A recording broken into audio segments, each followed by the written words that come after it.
Isso ocorreu no dia 9 de novembro de 2009, né? Na época eu morava na cidade de Mesquita, na Baixada Fluminense. Nessa mesma data, se vocês pesquisarem aí, ocorreu um blackout em grande parte da América do Sul, né? E aí pegou vários estados do Brasil, não foi completamente aquele apagão, mas pegou cerca de 60, 70% dos estados brasileiros. E eu estava ouvindo um jogo via rádio no celular, num Sony Ericsson na época, que era o que eu tinha, e era Vasco e Ceará, e o vascaíno aqui do Rio de Janeiro, sofredor como sempre, e era um jogo da Copa do Brasil, e eu não tinha nenhuma ligação em relação à ufologia, a não ser o que eu falei no começo. Para quem não sabe, quem viu o começo do vídeo, quem não viu, volte a pegar o começo, passou uma reportagem da Rede TV, mostrando a minha desencarnada esposa, que agora no ano de 2019 veio a ir para o plano superior, e ela já era entusiasta da ufologia antes de mim. Eu sou uma pessoa que fui criado num lar cristão, não acreditava em nada de ufologia, para mim ET era demônio.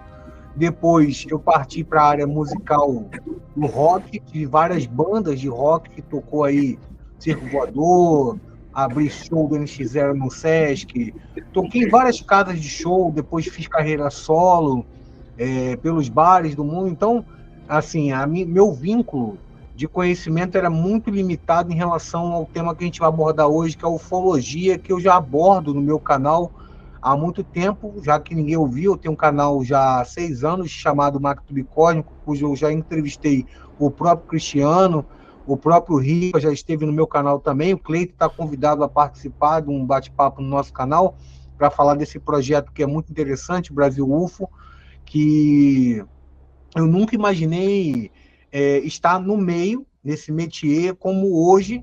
Eu já entrevistei mais de 400 pessoas dentro da ufologia e da espiritualidade do Brasil e fora do Brasil. Já participei de congressos no Brasil afora, e especificamente falando sobre o caso, nessa data em si, quando ocorreu por volta de 10h15 o blackout, como eu tinha carga no celular, rádio não precisa de internet para poder ouvir, como hoje a gente tiver o podcast aqui e faltar luz, a gente acaba o nosso podcast. Então eu continuei ouvindo o jogo, trabalhava nessa época como vigilante da Petrobras, ela na Reduc, aqui no Campos Elíseos, no estado do Rio de Janeiro.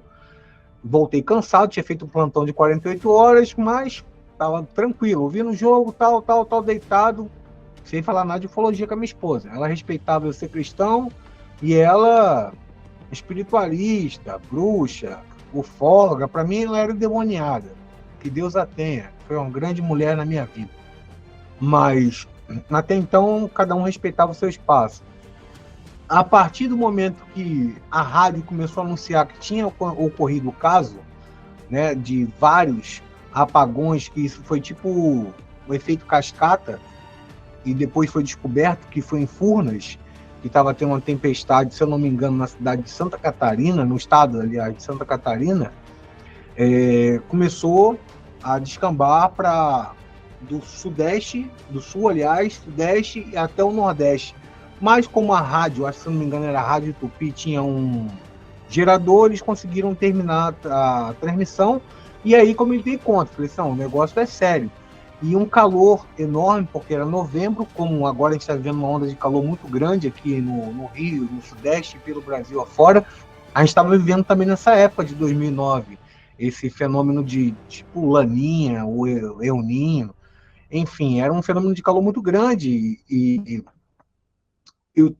o ar estava ligado quando faltou luz, como agora eu liguei os ares daqui de casa, que são dois, tem um aqui ao meu lado esquerdo e tem outro do lado direito. Se a não tiver espelhado, não importa. Tem 2 ar-condicionados aqui, e nisso eu deitei de barriga para frente. A porta ficava a cerca de 30, 40 centímetros da minha mão. Era uma porta que não tinha uma maçaneta assim fixa, porque a nossa cachorra da época dormia conosco no quarto, porque ela já era uma cachorra idosa, tal, e a minha esposa, muito cansada, também trabalhava com vendas, deitou assim, de barriga para cima, que era o hábito dela, e eu deitei de bruço. nisso, falando do jogo, do Vasco, Ceará, se não me engano foi 1-1 o jogo, 1-0 Vasco. Foi dando 11, 11h30, tal, eu comecei a pegar meio que no sono,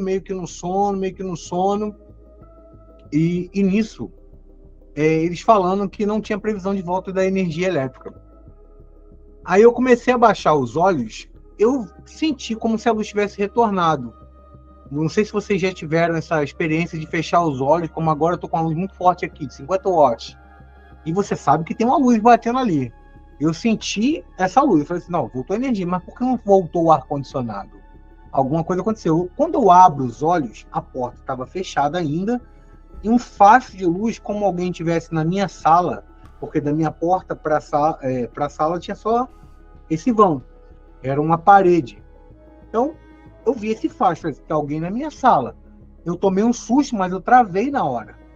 Eu meti a mão na porta, puxei a porta com a mão e vi aquela esfera luminosa, como eu citei aí na reportagem, que eu dei depoimento uma primeira vez, a segunda vez, não sei qual foi a primeira reportagem, mas não importa. Tava ali uma sonda energética, brilhosa, fazendo barulhos elétricos em cima de uma mesinha de centro que eu tinha. Eu falei assim, eu devo já estar sonhando. Foi quando a minha esposa, que eu achava que estava dormindo, falou, você viu? Aí eu falei, a luz? Quando ela falou a luz, eu dei um pulo. Porque eu sempre fui um cara reativo, eu sou ariano, eu sou o cara de atitude, sou o cara de quartel, sou SPP da vigilância. Hoje em dia não, estou aposentado da parada toda. Hoje em dia eu não aguento correr 20 metros. Mas na época eu tomei a atitude de ver o que é. Eu falei, não, vou proteger, tem alguém na minha casa, que coisa é essa? E quando eu cheguei perto dessa bola de energia, ela subiu e como se tivesse explodido no teto e queimou o meu teto. Né? Se eu soubesse que a gente ia falar especificamente disso, a gente traria fotos. Chegou a queimar o teto, então? Queimou o teto da minha casa, ficou preto. Preto, louco, assim. meu. Como se fosse uma energia, como um... Chamuscou ali, né? Como se fosse um Hadouken, um Rasengan. Sim, sim. Pra quem é mais jovem vai entender o que eu tô falando aí. Como se fosse um golpe energético de videogame, assim, pau, Hadouken, pum. E aí ela começou a cair como se fosse uns pedacinhos dela ou... É como se fosse aqueles... Da energia quando cai, né? Isso, como se fosse eletricidade, quando tivesse dado um curto e fica aquelas faíscas salpicando. Até então você vai falar assim, pô, Leandro, mas isso aí não tem nada a ver com a tua abdução. Para mim também não. Pouco tempo depois a energia elétrica voltou e na época a gente tinha um ar-condicionado, no meu quarto tinha um relógio digital, no meu próprio celular deu um bug e todos os relógios que tinha em volta da casa, ao redor, adentro da casa, eles voltaram piscando 00000, né? Como se tivesse tipo parado o tempo e por mais que você tentasse mudar a hora, eles não mudavam, ficavam ali meia-noite, 000, foi porque faltou luz. Não, porque o relógio de ponteiro também ficou parado ali meia-noite em ponto. Foi mais ou menos o horário que ocorreu o fenômeno.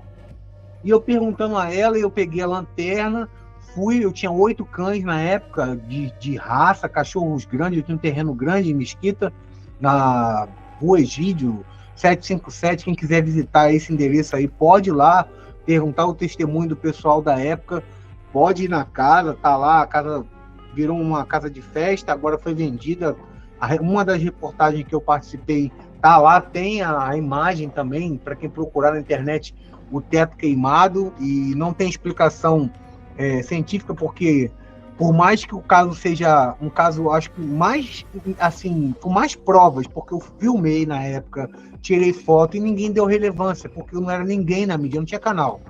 Eu não acreditava nessas coisas. Eu falei assim, não, vai aparecer esse tal de ufólogo, na época eu não era ufólogo, vai aparecer esse tal de ufólogo e vão documentar isso e tal, e só apareceu só a Rede TV, a Record, fizeram aquela reportagem que você colocou, por exemplo, eles ficaram aqui em casa 6 horas pegando depoimento.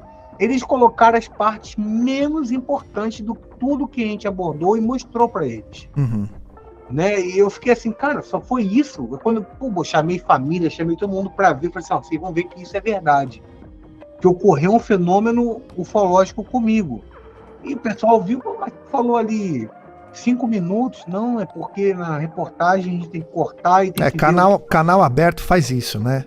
Aí eu Ele fiquei não pé usa, né? da vida, eu falei assim, cara, mas as coisas dei detalhe, ninguém falou nada e não falaram nada sobre o caso. E eu falei assim, eu não sabia o que tinha acontecido, eu achei que só era a esfera. Nisso abriu a minha mente para poder buscar o entendimento do caso, que até então não é uma abdução, até então é um contato de quarto para quinto grau. Beleza. Nisso a minha esposa falou assim, a gente tem que ir para São Paulo, vamos divulgar isso, na época só tinha um Facebook, vamos divulgar no Facebook, vamos falar isso, vamos falar aquilo, tal. Fizemos a nossa parte, surgiu uma pessoa que proporcionou a gente uma viagem a São Paulo, fazer regressão lá no espaço da doutora Gilda Moura, que fazia ou faz regressão. Sim. E a gente fez essa regressão, ambos fizemos, e participamos também de uma terapia junto com a doutora Solange Cristine, do Espaço Cura e Ascensão, e ali eu rememorei tudo. Aquela hora que eu estava vendo a esfera, era o momento que eu estava voltando já, porque quando eu citei no início aqui que eu estava sentindo uma sonolência, depois de anos, que eu também já tive outras experiências, isso é uma das experiências que eu tive, eu descobri que quando eles estão para dar o contato, para fazer o tipo de sondagem que fizeram comigo e com a minha falecida esposa, eles apagam meio a memória da pessoa e também causa esse pane eletrônico, e essa vinda dele não aconteceu só comigo. Já teve outras pessoas que vieram ao meu canal que falou que na mesma data passou pelo mesmo processo, estando em outro estado. E isso foi corroborando com tudo que eu fui trazendo com os ufólogos. Você lembra, por exemplo, dia tal de novembro de 2009, a pessoa assim, mais ou menos, eu falei, foi um dia que apagou a luz, eu falei, isso. Pô, aconteceu alguma coisa no meu espaço. A pessoa falou assim, pô, isso foi um dia que eu do nada dormi. E as pessoas, eu fui criando, inclusive eu falo no meu livro que estava lá no outro espaço, Nova Ufologia, esses casos, e aí ali eu me rememorei que naquele momento eu já tinha sido levado para eu posso chamar de nave, era como se fosse algo discoide, mas as estruturas eram quadradas, onde eu estava na maca, ambos, eu e a minha desencarnada esposa, de barriga para cima, e eles fazendo esses experimentos. Eles quem? Os seres extraterrestres, que eram posso chamar 3 tipologias que são caracterizadas nessa nomenclatura: Greys, Zeta Retículos e reptilianos. Os reptilianos eram os guardas que ficavam na porta do experimento, os Zeta Retículos eram os médicos e os Greys foram os que fizeram a abdução em si. Quando eu rememorei aquilo, eu tomei um trauma grande, eu falei assim, não quero saber mais disso, vou voltar para a igreja, vou pedir perdão a Jesus e vou voltar a orar. Eu falei assim, não, agora a gente tem que estudar isso, porque eu também lembrei. E no momento dessa gravação que foi feita lá no Instituto da Gilda, foi gravado, né? Eu lembro da minha falecida esposa totalmente entorpecida. Eles deram uma injeção nela e ela ficou... Não era uma injeção, era como se fosse um adesivo biológico de nanotecnologia que colocavam nela e ela não conseguia se mexer, mas eu conseguia. Eles não conseguiam me entorpecer de forma alguma. E eu tentava me soltar, mas eles fizeram incisões na minha narina, atrás da minha orelha. Aqui eu tenho uma marca na mão até hoje. Acho que na câmera não vai dar para pegar. Eu já bati um raio-x, eu acho que eu mostrei lá no Paranormal Experience. A minha mão, de um chip, um negócio que eu tenho aqui na mão, enfim, no ânus, colheram sêmen meu, até eles deixarem a gente lá e a gente acordar naquele exato momento daquela luz da esfera que a gente rememorou, que não era para ter rememorado. Foi um caso muito especial e forte, porque assim, eu posso contar assim, com mais detalhes, porque assim, eu lembro a parede, ferro com cheiro de enxofre, os seres, roupa blindada, como se fossem soldados, mas não era um tipo de pano como a gente tem aqui, era um pano que era tipo colado no corpo, como se fizesse parte da pele desses seres que estavam fazendo essa operação comigo nesse dia 9 de novembro de 2009. E isso foi algo que mudou a minha vida, porque depois que aconteceu e depois que eu fiz essa regressão, eu comecei a cair dentro. Ler ufologia, vigília ufológica, olhar mais para o céu, já tinha um telescópio, comecei a estudar astronomia, aí comecei a ver documentários, pesquisar e entrar em contato com ufólogos, logo depois tive contato com Ademar José Rivaé, logo depois tive contato com Edson Boaventura, eu tive contato com Laércio Fonseca, eu comecei a ter contato com os caras da época, que começaram no YouTube, que era o acesso que eu tinha, e entrar e ver o que eles tinham para falar para mim. Até um ponto de eu falar assim, não adianta mais falar, aliás, para eles o que eu passei. Eu preciso falar e saber o que eu passei e passar para as pessoas. Até o ponto da minha história ficar meio que, não desgastada, mas assim, eu querer saber se outras pessoas realmente tinham passado por algo parecido com aquilo que eu passei. E isso foi assim, uma bomba, né? Porque eu criei um grupo na época, tinha lançado o WhatsApp também, um grupo que assim, era estourado. Era pessoas falando relatos atrás de relatos semelhantes. Nesse mesmo dia eu passei por isso, igual ao senhor. Eu falei, não sou senhor, na época eu tinha 26 ou 27 anos, eu era bem jovem nessa época aí.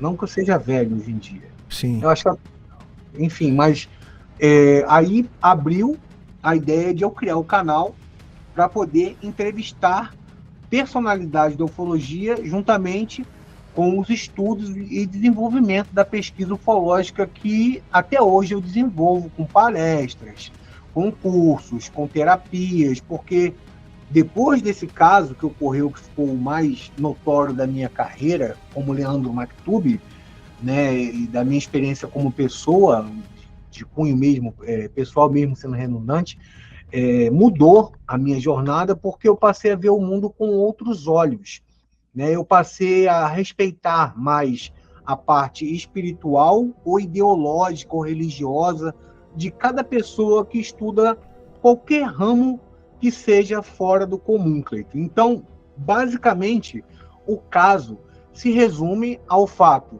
de um evangélico passar por um fenômeno até então não conhecido e cair de cabeça e estar nesse ramo há 18 anos falando sobre o assunto e ter uma gama de informações para falar sobre outros relatos que já aconteceram, inclusive tanto Riba, o Cristiano sabe que eu moro aqui perto da região onde o grande Tim Maia, desencarnado, participou do Universo Desencanto, que é praticamente atrás dessa parede aqui que eu vos falo, né, sei lá, alguns metros da minha casa, o centro deles, aqui é a aparição de OVNIs direto. Meu pai é um pastor evangélico que passou também por uma experiência ufológica que mais para frente eu posso contar para vocês também.